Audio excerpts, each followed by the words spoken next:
성입니다. 저는 나이를 먹지 않을 줄 알았는데 정신 차리고 보니 어느새 제가 40대가 되어 있고 세 자녀의 엄마가 되었네요. 되돌아보면 오늘의 저와 가족들이 있기까지 정말 무수히 많은 일이 있었습니다. 사실 지난 10년은 제 인생에서 가장 힘들고 괴로운 나날들이었어요. 지금은 어느 정도 제 마음이 정리도 되고 여유가 있지만 얼마 전까지만 해도 생각할수록 울분이 터지고 치가 떨리는 사건 때문에 잠도 잘 못 잤거든요. 하지만 이제는 새로운 시작을 앞두고 다 털어버리고자 이렇게 사연을 보내게 되었습니다. 일단 제가 살아온 이야기부터 하면 저는 20대 중반에 아동복지센터에서 사회복지사로 근무하고 있었고 센터장님의 아들이었던 남편과 결혼을 했어요. 사실 센터장님인 시어머니는 저를 정말 싫어하셨습니다. 처음부터 저를 싫어했던 것은 아니었어요. 오히려 처음에는 일 잘하고 아이들에게도 잘한다고 너무 좋아하셨습니다. 하지만 남편과 연애를 하고 결혼을 하겠다고 말하니 자기 아들 짝으로는 제가 한참 부족하다고 생각했는지 결혼을 반대했어요. 그도 그럴 것이 사실 우리 집은 부유하지 않았고 저의 어린 시절은 불행했습니다. 아빠는 어릴 때부터 아침부터 저녁까지 술만 찾으셨고 가장의 역할은 전혀 하지 않았어요. 심지어 술에 잔뜩 취하면 엄마를 때리기까지 했습니다. 실질적인 집안의 가장이었던 엄마는 요양보호사 자격증을 따서 요양원에서 밤 늦게까지 일하시며 우리를 키우셨어요. 이렇게 매일 술 냄새가 진동하고 가끔은 엄마의 울음소리도 들리는 집이 싫었던 오빠는 20살이 되자마자 집을 나가버렸습니다. 그리고 아빠는 제가 20살이 되던 해 급성 알코올 중독으로 돌아가셨어요. 아빠의 장례식 마지막 날 발인까지 다 하고 저는 엄마를 모시고 집에 가려는데 어디선가 많이 본 뒷모습이 보였습니다. 자세히 보니까 오빠였는데 옷은 다 해지고 얼굴도 상처투성인 것이 꼴이 말이 아니었어요. 엄마와 저는 다급히 오빠를 불렀지만 오빠는 제 목소리를 듣고서 도망가 버렸고 그 뒤로는 오빠를 그 어디서도 보지 못했습니다. 그날 엄마는 집에 오셔서 오빠 생각에 가슴을 치며 눈물을 흘리셨어요. 당장이라도 모든 것을 다 포기하고 오빠를 찾아다니고 싶었지만 우리는 당장 먹고 살 걱정에 슬퍼만 할 수 없었습니다. 엄마는 여전히 요양원에서 일하셨고 저는 대학교는 꿈도 못 꾼 채 아르바이트를 하면서 사회복지사 자격증을 땄어요. 그 뒤로 아동복지센터에 취업하여 시어머니와 남편을 만난 것입니다. 이렇게 우리 집은 하루 벌어서 하루 겨우 먹고 사는 형편이었지만 시댁은 시아버지가 살아계셨을 때 공무원으로 계셨어요. 그래서 시아버지가 돌아가시고 나서도 유족연금을 받고 있었고 시어머니는 아동복지센터의 센터장, 남편이 지역에서 꽤 잘 나가는 입시학원 원장이었습니다. 엄청나게 갑부는 아니지만 그래도 꽤 넉넉히 사는 집안이었고 실제로 이 동네에서 비싼 아파트에서 살고 있었어요. 이런 집이 저를 며느리감으로 어디 생각이나 했겠습니까? 시어머니는 당연히 저를 결사반대했고 친정엄마도 꼭 이 결혼을 해야겠냐며 걱정하셨지만 저와 남편은 불같은 사랑을 했어요. 결국 시어머니는 우리의 사랑에 두 손 두 발 다 들고 마지못해 결혼을 허락했지만 조건이 하나 있었습니다. 그것은 바로 일을 관두고 시댁에 들어와서 살라는 것이었어요. 그 당시 저는 사랑에 눈이 멀어 남편과 결혼만 시켜준다면 지옥에라도 갈 수 있을 정도였습니다.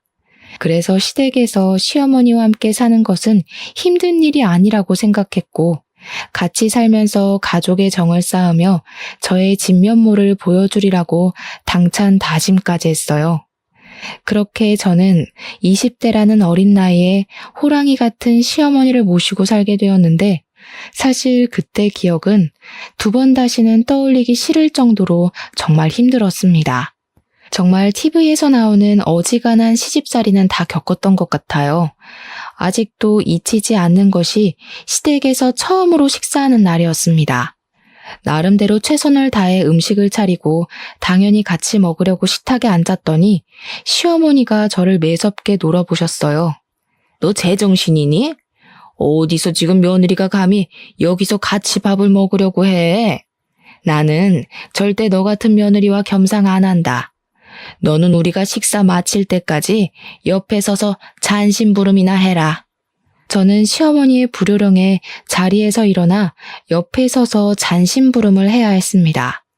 정말 억울한 일도 많고 힘든 일도 많았지만 그나마 다행이라면 다행인 것은 제사를 지내지 않았어요. 원래 남편 어릴 때는 지냈다고 했는데 시어머니가 아동복지센터 센터장이 되며 일이 많아 제사를 못 지내게 되었다고 합니다. 하지만 명절 때는 명절 분위기를 내야 한다며 음식을 장만하도록 했고 친정에도 못 가게 했어요. 그래도 친정과 시댁이 가까워서 평일 점심시간에 엄마가 근무하시는 곳 근처 식당에서 종종 만나곤 했습니다. 그렇게 1년 후 저는 임신을 했고 시어머니는 손자를 간절히 바랬지만 성별을 확인하니 딸이었습니다. 대를 잇지도 못하고 결혼하면 남의 집 귀신이 될 딸년을 가져서 뭐하니? 정말 생전 도움이 하나도 되지 않는구나. 그년 울기만 해봐. 아주 그냥 이 집에서 쫓아내버릴 거야. 시어머니는 쫓아낸다고 말할 정도로 저의 큰딸을 싫어하셨지만 다행히 큰딸은 건강하고 씩씩하게 잘 컸고 그 뒤로 2년 터울로 둘째와 셋째를 낳았는데 다행히 둘 다 아들이었습니다. 떡두꺼비 같은 손자를 둘이나 낳으니 시어머니는 저에게 두 아들을 건강하고 똑 부러진 아이로 키우는데 전념하라고 하시며 가정부를 들이셨어요. 그러나 여전히 주방일은 다 저의 몫이었습니다. 그래도 이전과는 다르게 명절 마지막 날에는 아이들과 저는 친정에 다녀오라고 하시며 보내주셨어요. 저는 남편과도 같이 가고 싶었지만 남편은 학원 일로 바빠서 유일하게 쉬는 날이 명절인데 그날 꼭 친정에 데리고 가야 하겠냐며 아이들과 저만 친정에 보내셨습니다. 비록 새 아이가 떼부리거나 울면 귀찮다고 밀어내버리셔서 눈치 보이기는 했지만 그래도 시어머니가 서서히 저에게 마음을 여는 것 같아서 저 스스로가 참 뿌듯했어요. 그러던 어느 날이었습니다. 저는 일주일에 한 번씩 아이들을 가정부 이모님께 잠깐 부탁하고 마트에서 장을 보곤 했는데 언제부턴가 마트 가는 길에 있는 한 젊은 노숙자가 눈에 띄었어요. 그 노숙자는 젊은 시절 오빠와 너무 닮아서 노숙자를 보고 있으면 오빠가 떠올라 자꾸 신경이 쓰였습니다. 그래서 음식을 할 때마다 일부러 많이 해서 일회용 도시락에 담아 한 번씩 주고는 했어요. 아무래도 아이들이 어려 매일 주지는 못해도 제가 장을 보러 가는 날에는 꼭 일회용 도시락에 오래 두어도 상하지 않을 음식들을 챙겨서 가져다 주었고 그때마다 노숙자는 감사하다고 하며 음식을 허겁지겁 먹었습니다. 그러던 어느 주말 모처럼 한가한 날이라 시어머니를 모시고 남편 아이들과 함께 도시락을 넉넉히 싸서 인근 공원으로 산책하러 나갔습니다. 공원은 마트 건너편으로 공원에 가기 위해서는 노숙자가 있던 곳을 지나가야만 했어요. 그날도 역시 노숙자가 앉아 있었고 남편은 노숙자를 보며 젊은 사람이 이래야지 저렇게 구걸만 해서 되겠냐고 하며 대놓고 노숙자를 비난했습니다. 노숙자는 남편의 말에 그냥 고개를 숙이며 아무 말도 못하고 앉아 있었어요. 저는 공원에 가서도 자꾸 그 노숙자가 생각나서 다음날 노숙자를 찾아가 이것저것 챙겨주었습니다. 노숙자는 자신에게 자꾸 이렇게 챙겨주셔서 너무 감사하다고 하며 연신 고개를 숙였어요. 저는 그런 노숙자에게 아니라고 하며 힘내서 버티면 언젠간 좋은 날이 올지도 모르니 항상 힘내고 희망을 잃지 말라고 했고 제 말에 노숙자는 고개를 숙이고 눈물을 훔쳤습니다. 가끔 노숙자들에게 음식을 대접했을 때 감사하기는커녕 오히려 더 큰 것을 바라는 경우도 있던데 이 노숙자는 그래 보이지 않았어요. 무슨 사연이 있는지는 모르겠지만 이 노숙자가 꼭 잘 됐으면 좋겠다는 생각이 들었습니다. 그렇게 1년 정도가 지났어요. 저는 여전히 노숙자에게 음식을 한 번씩 갖다 주었고 노숙자는 변함없이 머리를 조아리며 저에게 감사하다고 했습니다. 하루는 노숙자에게 음식을 주니 노숙자가 감사하다고 하며 이상한 말을 했어요. 저 사모님, 제가 이런 이야기하는 게 맞는지 모르겠는데 사장님 한번 잘 살펴보세요. 최근에 부쩍 젊은 여성분과 다정하게 자주 다니시더라고요. 그게 무슨 말이세요? 저희 남편이 바람이라도 피운다는 것이에요?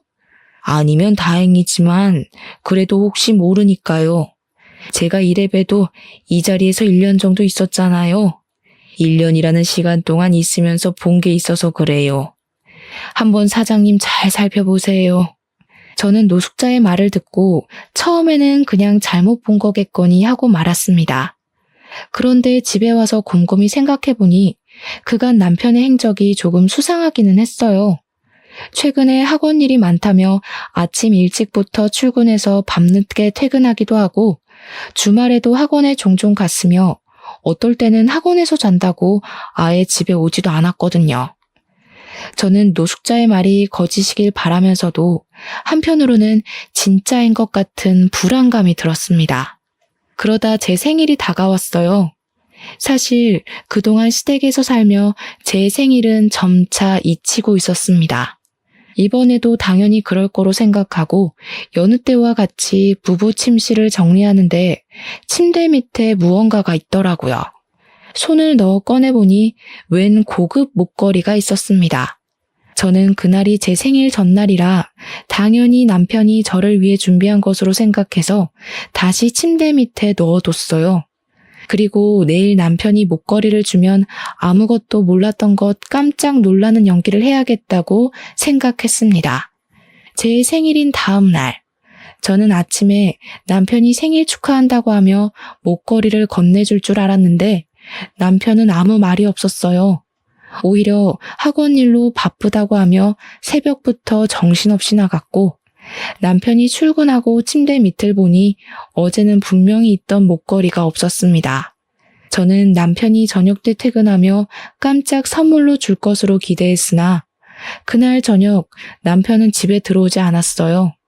전화를 해보니 학원 선생님의 어머니가 돌아가셔서 지방에 내려가고 있고 오늘 밤에 못 들어갈 것이라고 했습니다.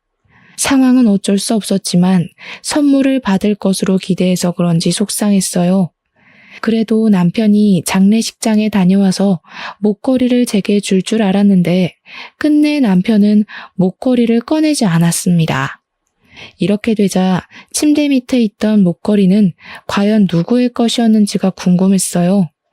남편에게 물어보려고 했으나 남편이 매일 밤늦게 들어오고 아침에는 일찍 나가버려서 물어볼 수 없었습니다. 그 주 일요일, 남편은 학원에 일이 있다며 아침 일찍부터 나갔고 아이들은 방에서 놀고 있었어요. 아이들과 함께 공원이라도 가고 싶었지만 일요일에는 가정부 이모님이 오시지 않아 제가 집안일을 해야만 했습니다. 점심시간이 되어 식사 준비를 하고 시어머니 방문 앞으로 갔는데 큰 방에서 시어머니가 누군가와 통화 중이셨어요. 문 밖까지 소리가 들려 얼결에 들었는데 빨리 이혼시키고 아이와 함께 재혼시킨다는 말을 하셨습니다. 통화가 마친 것 같아 제가 식사 준비 다 됐으니 나오시라고 문을 두드리려고 하자 시어머니가 문을 열고 나왔어요. 깜짝이야. 쥐새끼처럼 문 앞에서 뭐 하는 짓이야? 방금 내가 하는 이야기 들었어? 식사하러 나오시라고 말씀드리려고 한 건데. 그런데 방금 이혼 재혼 이야기 나오는데 누구 이혼했어요? 알 것 없다. 어디 어른이 통화하는데 몰래 엿듣고 있어? 너희 친정에서는 너를 그렇게 가르치디? 정말 못 배운 티가 아주 팍팍 나는구나. 얼른 가서 밥 먹자. 시어머니는 아주 당황한 표정으로 부엌에 가서 식사했고 그런 모습을 보니 느낌이 왠지 이상했습니다. 그날 저녁 남편이 퇴근 후 샤워하는데 자꾸 옷장에서 진동 소리가 났어요. 옷장 문을 열어보니 남편 양복 주머니에서 진동 소리가 나고 있었고 주머니 안에는 처음 보는 핸드폰이 있었습니다. 핸드폰을 꺼내보니 발신자 이름이 없고 핸드폰 번호 11자리만 적혀 있었는데 가운데 자리는 남편 생년월일과 같았고 끝자리가 남편 핸드폰 번호와 똑같았어요.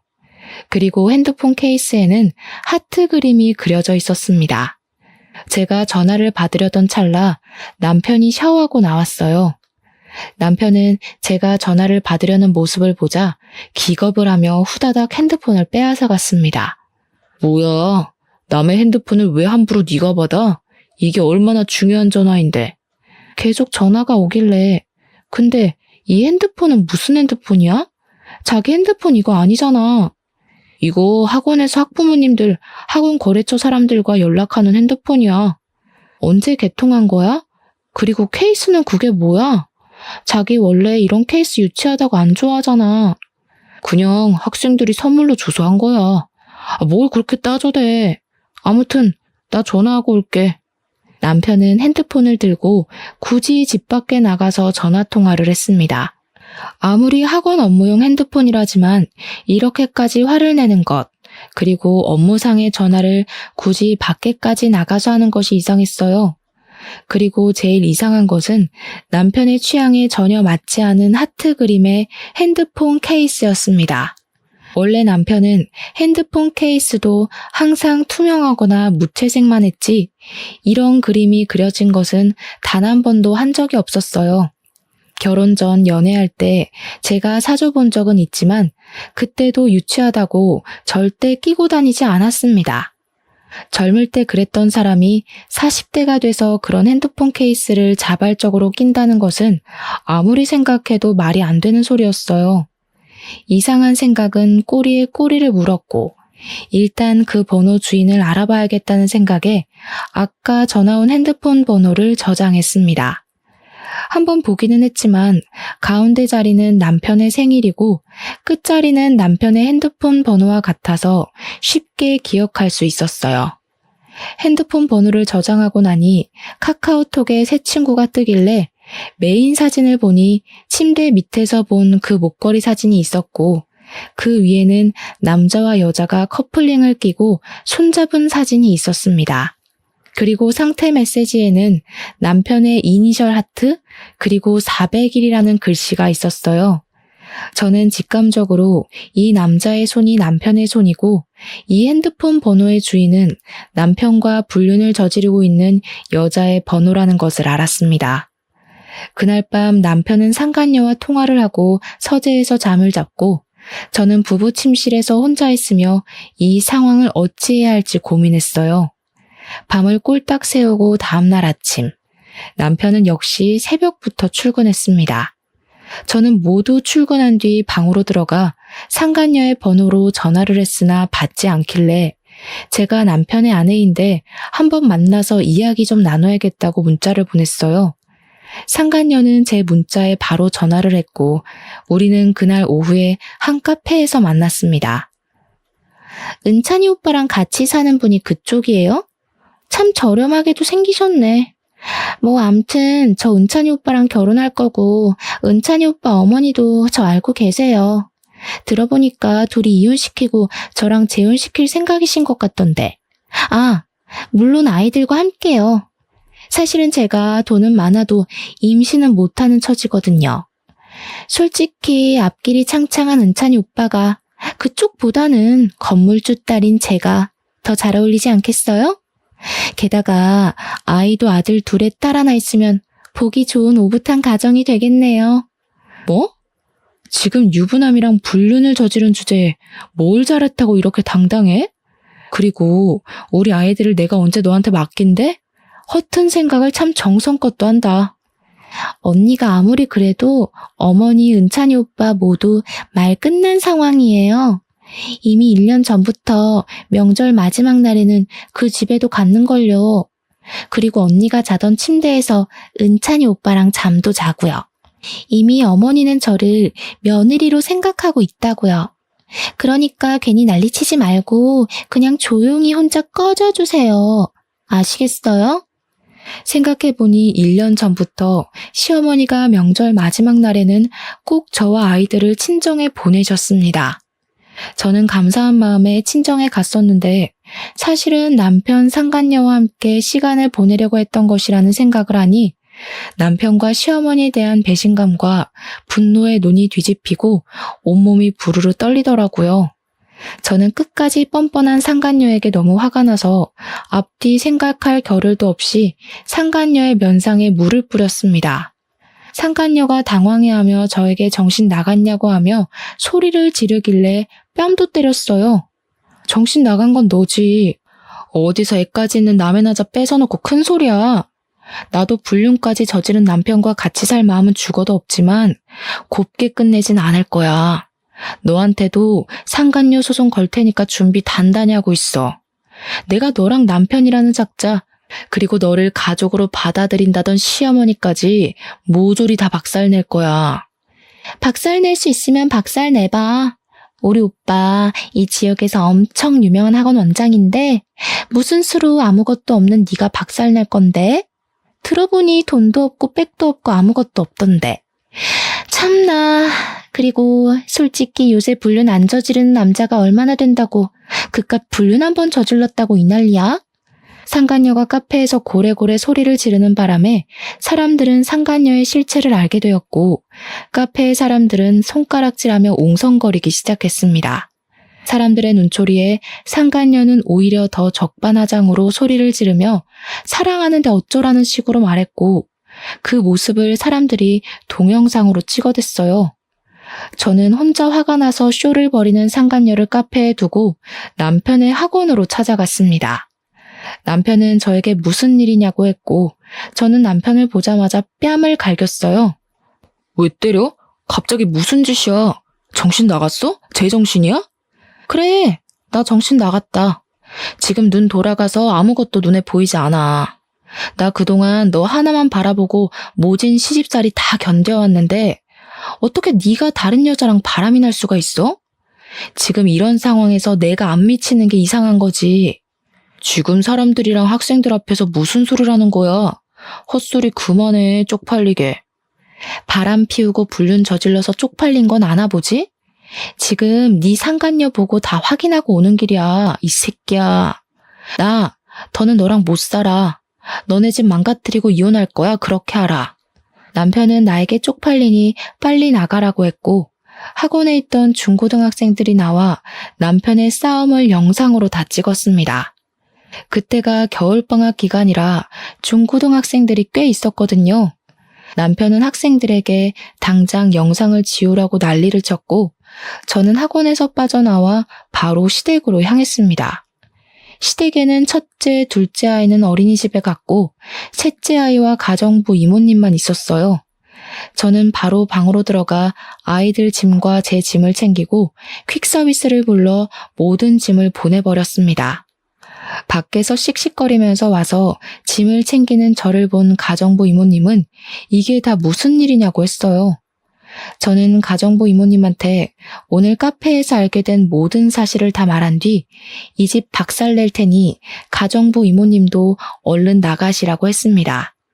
가정부 이모님은 사실 다 알고 있었다며 남편과 상간녀가 집 앞에서 데이트하는 사진을 저에게 주셨어요. 그러면서 이모님이 이 집에 들어오게 된 경위를 이야기해 주셨습니다. 원래 이모님의 남편은 이 집의 운전기사였다고 해요. 그런데 기사로 일하면서 시어머니와 남편에게 온갖 막말을 다 들었다고 하며 녹음된 파일을 들려주었는데 정말 욕설이 엄청나더라고요. 결국 이모님의 남편은 공황장애, 우울증, 대인기피증으로 밖에 나오지 못하는 상황이고 이 모습을 본 이모님은 이 집구석 무너뜨릴 생각으로 가정부가 되어왔다고 했습니다. 그러면서 이 집에 남아 도울 것이 있으면 도울 테니 언제든지 연락하라고 했어요. 저는 가정부 이모님과 대화를 마친 후 그 망할 놈의 집구석에서 나와 새 아이를 데리고 친정으로 갔습니다. 일단 큰 소리치고 나왔는데 이 집을 어떻게 망가뜨려야 하나 고민이 되었어요. 그날 저녁 엄마가 퇴근하시고 집에 오셨고 저는 그동안의 상황을 다 이야기했습니다. 엄마는 처음부터 그 집구석 마음에 들지 않았는데 어떻게 사람들이 그럴 수 있냐고 하시며 엄마가 도울 일 있으면 언제든 말하라고 하셨어요. 엄마와 이야기하는데 시어머니에게 전화가 왔습니다. 야, 너 아들 학원에서 난동 피우고 왔다면서? 쪽팔리게. 솔직히 생각을 해봐라. 우리 아들한테 너같이 지질이 궁상인 년이 어디 어울릴 거로 생각하니? 그래도 네가 아들을 둘이나 낳아서 내가 그동안 사람 대접은 한 건데 며느리로는 절대 안 된다. 너같이 돈도 없고 무식한 것은 그냥 아이만 낳아주고 꺼져주면 돼. 알겠어? 그러니까 아이들은 두고 이혼해라. 아이들 두고 이혼하면 내가 돈 많이 줄게. 너네 집 돈도 없잖니. 아이만 낳아주고 꺼져요? 제가 잘못한 것도 아닌데 제가 왜 제 배 아파서 낳은 아이들을 두고 이혼해야 해요? 남편이나 시부모님이나 우리 아이들 한번 놀아나 주셨어요? 다정스럽게 간식거리라도 하나 챙겨본 적 있냐고요? 전 절대 우리 아이들 못 보냅니다. 제가 무슨 수단과 방법을 써서라도 반드시 당신들 무너뜨릴 거니 그리하세요. 네가 무슨 수로 무너뜨릴 거니? 돈이 있니 명예가 있니 권력이 있니? 쥐뿔도 없는 주제에 괜히 설치다가 다치지 말고 그냥 포기해라. 이 말 듣고 도끼가 단단히 오른 저와 엄마는 시어머니의 센터 그리고 남편과 상간녀까지 반드시 망하는 모습을 봐야겠다고 다짐했습니다. 집에서 잠시 쉬고 있는데 가정부 이모님이 만나자고 연락이 왔어요. 약속된 장소로 나가보니 이모님이 아까는 정신이 없어서 말을 못했다며 볼펜 녹음기를 하나 건네주셨습니다. 사실 그동안 볼펜 녹음기를 가지고 출근했었는데 앞으로 이혼 소송할 때 도움이 될 것 같다고 하시면서요. 저는 감사한 마음으로 가정부 이모님께 볼펜 녹음기를 받았고 친정집으로 다시 가는 길에 노숙자를 보았습니다. 평소처럼 마트에서 노숙자에게 이것저것을 사서 건네다가 제가 매일 지니고 다니던 오빠의 사진을 노숙자 앞에 떨어뜨렸어요. 노숙자는 오빠의 사진을 보더니 오빠의 이름을 말하며 맞냐고 물었습니다. 저는 맞는데 어떻게 하시냐고 했더니 원래 이 근처에서 크게 학원을 하시던 학원 원장님이셨다고 하며 항상 지나가실 때마다 자신에게 음식을 사주시던 분이라고 했어요. 그런데 갑자기 다른 지역으로 이사하셨고 가시면서 혹시 힘든 일 있으면 연락하라고 하시며 명함을 주고 가셨다고 합니다. 그러면서 노숙자는 오빠의 이름이 적힌 명함을 건네주었어요. 저는 그 명함을 보고 바로 엄마에게로 달려갔습니다. 엄마는 명함을 보시더니 떨리는 목소리로 명함 속 번호로 전화를 했어요. 오빠는 엄마의 목소리를 듣자마자 바로 엄마임을 알아차렸고 우리는 눈물을 흘리며 오빠에게 지금 사는 곳을 물었습니다. 노숙자의 말대로 오빠는 대학 입시 컨설팅 학원을 운영하고 있었고 오빠가 있는 곳은 우리가 사는 곳 바로 옆 동네였어요. 다음 날 오빠는 저와 엄마가 사는 집으로 왔고 엄마는 요양원에 연차까지 내고 오빠를 위해 엄청난 음식을 준비했습니다. 우리는 밥을 먹으며 서로 살아온 이야기를 나눴어요. 오빠는 20살 때 집을 나가 막노동을 하며 고시원에서 생활했다고 합니다. 그곳에서 잠을 거의 자지 않고 열심히 공부했고 그 결과 우리나라에서 가장 유명한 수도권 대학교에 전액 장학금을 받고 진학했어요. 대학교 졸업 후 회사에 취업했지만 회사 생활은 생각보다 적성이 맞지 않아 1년 만에 관뒀고 그 뒤로 고등학교 학생들에게 과외를 했는데 입소문이 나면서 학원까지 차리게 되었습니다. 이 학원의 위치가 바로 남편 학원 근처였고 여기서 근무하며 노숙자를 봤다고 해요. 저는 오빠에게 저도 그동안 살아온 이야기를 하며 지금 사실 이혼을 하려 한다고 했습니다. 오빠는 제 이야기를 듣더니 남편이 학원 원장이었으면 자신이 알 수도 있겠다면서 남편의 사진을 보여달라고 했고 제가 핸드폰에서 남편의 사진을 찾아 보여주니 이 사람이 정말 남편이냐고 물었습니다. 오빠가 하는 말이 남편 학원 학생들이 오빠네 학원으로 옮기자 남편은 사실무근의 소문을 내며 오빠를 괴롭게 했다고 해요. 그래서 오빠는 똥이 무서워서 피하냐 더러워서 피하지 하는 심산으로 이사를 했고 지금은 학원이 위치가 좋아서인지 학생들이 이전보다 많아졌고 더 잘 되고 있다고 합니다. 엄마는 오빠가 살아온 이야기를 듣더니 정말 고생 많았겠다고 하며 오빠를 꼭 안아주셨어요. 오빠는 남편으로 인해 우리 남매 둘 다 너무 고생했다며 그놈들 절대 가만두면 안 되겠다고 했습니다. 그러면서 혹시라도 돈이 필요하면 최선을 다해 도와줄 테니 돈 걱정은 걱정하지 말고 최고의 변호인단을 꾸려서 이혼 소송을 하든 뭘 하든 해서 그 집구석을 아주 납작하게 해주라고 했어요. 솔직히 그들을 무너뜨리고 싶어도 아무것도 없는 제가 할 수 있을까 걱정했는데 오빠의 말을 들으니 뭔가 힘이 되었습니다. 집에서 식사를 마친 뒤 저와 오빠는 우리가 다시 만나는 데 결정적인 도움을 줬던 노숙자를 만나러 갔어요. 그런데 항상 있던 그 자리에 노숙자가 보이지 않았습니다. 근처 상인의 말로는 어제 어디론가 떠날 듯이 짐을 다 챙겨서 떠났다고 해요. 저와 오빠는 부디 노숙자가 편안한 곳에서 일도 하며 잘 살기를 간절히 빌었습니다. 시계를 보니 어느덧 오빠가 출근할 시간이 되어 오빠는 학원을 갔고 저도 집으로 와서 남편 학원으로 이혼 서류를 보냈어요. 그리고 시어머니와 남편을 무너뜨리기 위해 가정부 이모님이 주신 볼펜 녹음기에 녹음된 내용을 들어보았습니다. 들어보니 시어머니는 상간녀에게 오래전부터 며느리라고 부르며 통화를 종종 했었고 남편과 저를 쫓아낼 궁리를 하는 대화 내용이 제법 상세히 녹음되어 있었어요. 게다가 아동복지센터에 지원되는 보조금을 횡령한 정황까지 나왔습니다. 저는 이 모든 것들을 증거로 일단 시어머니를 고소했어요. 그리고 지역 맘카페에 남편과 시어머니에 대한 글을 올렸습니다. 학생들을 가르치는 학원 원장이 결혼하고 아이를 셋이나 낳았지만 젊고 돈 많은 건물주 딸인 여자와 불륜을 저지르고 아이들을 보살피는 지역 아동센터 센터장인 그의 엄마는 아들의 불륜을 혼내지는 못할 망정 오히려 상간녀에게 며느리라고 부르며 그들을 지지하고 본처를 쫓아내려 한다고 말이에요. 또한 가정부 이모님의 남편에게 막말했던 녹음 파일까지 다 올렸습니다. 맘카페에서는 어느 학원에 어느 센터 선생님이 이러는지 확인한다고 난리가 났고 이어서 댓글에 자기 아들이 학원에서 찍어온 영상이라며 동영상 파일 하나가 올라왔어요. 그 동영상에는 저와 남편이 나왔고 이로 인해 남편의 학원이 어디인지 다 알려지게 되었습니다. 그리고 또 다른 사람의 댓글에는 이전에 상간녀가 카페에서 소리를 지르며 난동을 부린 동영상을 올렸어요. 그 동영상에는 상간녀가 소리를 지르며 이 지역에서 엄청 유명한 학원 원장과 불륜을 저지른다고 말하는 장면이 있었는데 그 덕에 사람들은 동영상 속 여자가 남편과 불륜을 저지른 상간녀임을 알 수 있었고 건물주라는 말에 상간녀의 신상도 털리게 되었습니다. 저는 이 모든 상황을 지켜보며 우리나라의 네티즌의 빠른 정보력에 감탄하고 있는데 남편에게 전화가 왔어요.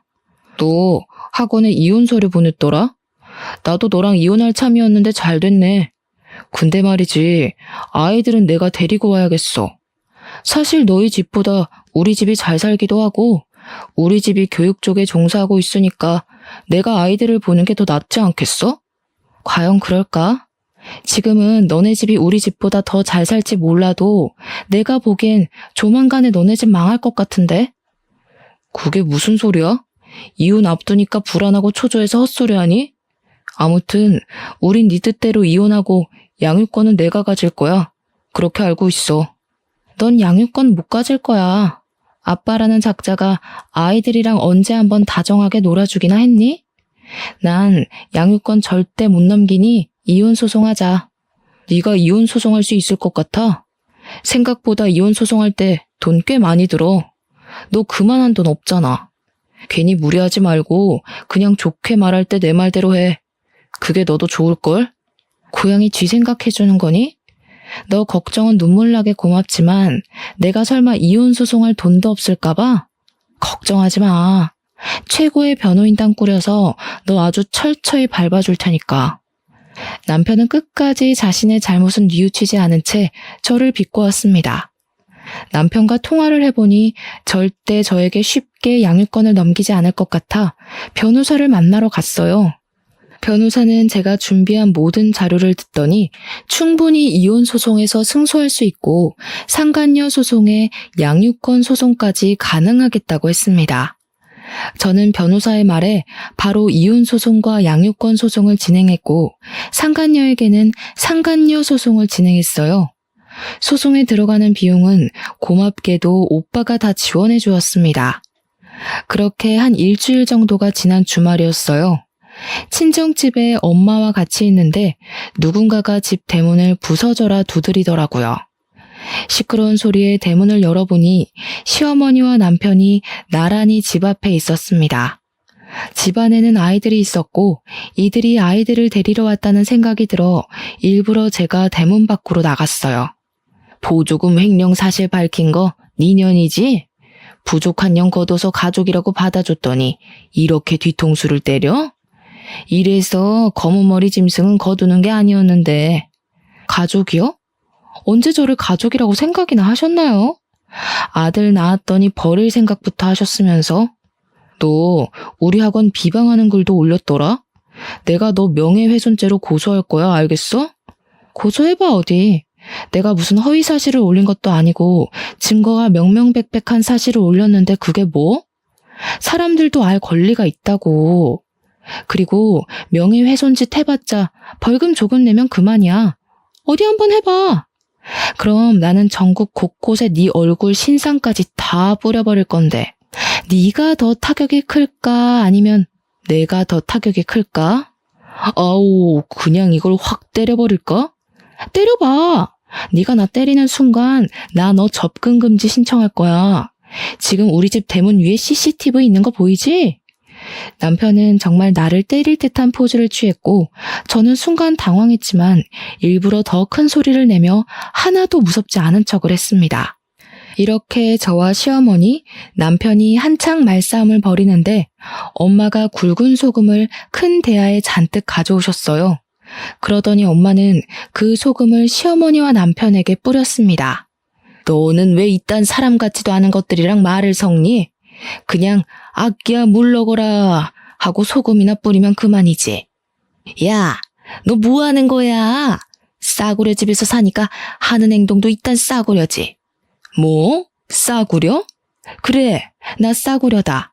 어디 한번 오늘 싸구려한테 된통 당해봐라. 거지 같은 놈들아. 썩 꺼지지 못할까? 엄마는 대야에 있던 굵은 소금을 모조리 시어머니 남편에게 뿌렸고 그들은 소금을 맞으며 도망치듯 가버렸습니다. 잠시 후 엄마와 저는 대문 밖에 뿌린 소금을 치우러 다시 나왔어요. 그런데 상간녀가 문 앞에 서 있는 것이 아니겠어요? 저는 상간녀에게 방금 너네 오빠랑 그 엄마 소금 맞고 갔는데 너도 소금 맞고 싶어서 왔냐고 하니 상간녀는 대뜸 제 앞에서 무릎을 꿇었습니다. 언니, 제가 잘못했어요. 제가 카페에서 난리친 영상 보시고 아빠가 날 집에서 쫓아냈어요. 그래서 오빠 집에 들어가서 살려고 했는데 오빠도 그러고 어머니도 그러고 어떻게 카페에서 그 난리를 쳐서 우리 얼굴에 먹칠하냐고 하시고 불륜이 자랑이냐고 하시며 저를 또 쫓아내셨어요. 집에서도 저를 안 받아주시고 믿었던 오빠도 날 버려서 저 갈 데가 없어요. 사실 저는 직업도 없고 아빠 돈으로 그동안 먹고 살았는데 언니가 상간녀 소송까지 걸어서 지금 미칠 지경이에요. 이제 오빠랑도 헤어지고 정신도 차리고 살 테니 제발 상간녀 소송 좀 취소해 주시면 안 돼요?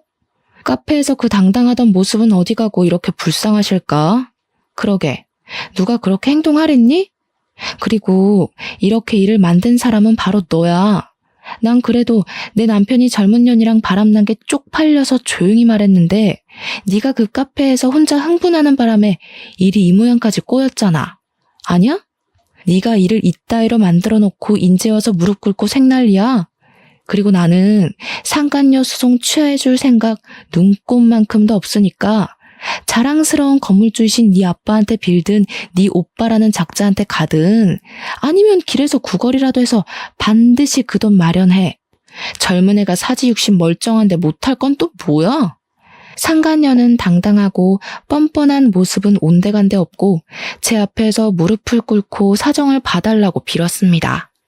어떤 사람은 이런 모습을 보면 불쌍해서 고소를 취하해주기도 하던데 저는 그런 모습을 보니 참 고소하더라고요. 아무튼 상간녀는 제가 고소 취하 안 해준다고 하자 우리 집안까지 들어오려고 하길래 저는 경찰을 불러서 쫓아냈습니다. 그 뒤로 상간녀 소송이 진행되었고 최종적으로 저에게 위자료를 지급하라는 판결이 내렸지만 상간녀는 돈이 없다는 이유로 저에게 위자료를 주지 않고 버텼어요. 그래서 저는 변호사의 말대로 채권 추심을 했습니다. 그 결과 상간녀의 통장은 압류당하고 상간녀의 계좌에 있던 돈을 빼올 수 있었어요. 그리고 남편은 불륜을 저지른 소문이 쫙 퍼져서 학원 수강생들이 썰물처럼 싹 빠져나가 학원은 문을 닫았고 이혼 소송에서도 져서 저에게 위자료를 지급했습니다. 물론 양육권도 박탈당해서 양육비까지 매달 줘야 하는 상황이 되었어요. 시어머니 역시 센터에서 보조금을 횡령해온 사실이 적발되어 센터 문을 닫았고 지금은 재판을 진행 중인데 1심에서는 일단 징역 6개월이 나왔지만 항소해서 2심 재판을 기다리고 있습니다. 시어머니와 남편 그리고 상간녀는 아이 셋이 있는 그럴싸한 가정을 꿈꿨지만 결국 아이 셋은커녕 아무것도 갖지 못하고 인생의 쪽박을 찼어요. 그리고 저는 오빠의 도움으로 소송을 무사히 마치고 집 근처에 아이들에게 맞는 어린이집도 찾았습니다. 또한 예전에 따놓은 사회복지사 자격증으로 이 지역에서 가장 큰 아동복지센터에 취업해서 다음 주부터 출근할 예정이에요. 너무 오랜만에 하는 출근이라 긴장되고 떨리지만 새로운 삶을 얻었다고 생각하고 열심히 해볼 예정입니다. 참, 그리고 제가 이번에 아동복지센터에 면접 보고 오는 길에 저와 오빠를 만나게 해준 노숙자가 공사장에서 일하는 모습을 봤어요. 저는 일부러 그 앞에서 기다렸다가 노숙자와 대화를 나눴습니다. 알고 보니 노숙자는 원래 사업을 하던 사람인데 부도가 나서 이혼당하고 아이들도 못 보고 졸지에 길거리에 나앉았다고 해요. 이렇게 떠돌아다니다가 죽으려고 했는데 저도 오빠가 베풀어준 선의로 열심히 살 희망이 생기고 다시 일할 용기가 생겼다고 했습니다. 저는 그런 노숙자를 응원하며 기쁜 소식 들려줘서 고맙다고 했어요.